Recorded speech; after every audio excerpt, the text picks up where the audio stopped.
เอ๋ยកូនមិនភ្លេចឡើយព្រះគុណទ្រង់ហើយជួយឲ្យកូនបានរួចអំពើបាបដល់សាមានដោយព្រះលោហិនទ្រង់បានប្រប្រានប្រលោបខ្ញុំអូព្រះអង្គកូនបានប្រព្រឹត្តគ្រប់ទាំងអំពើទុច្ចរិតនាំជីវិតអនកងត្រៃកូនរងឈឺចាប់ស្ទើរស្លាប់ទៅហើយអូ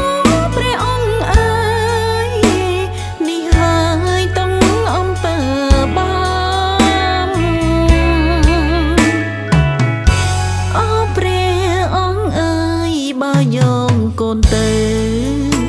គ្រួសារកូននៅសូមព្រះវិញ្ញា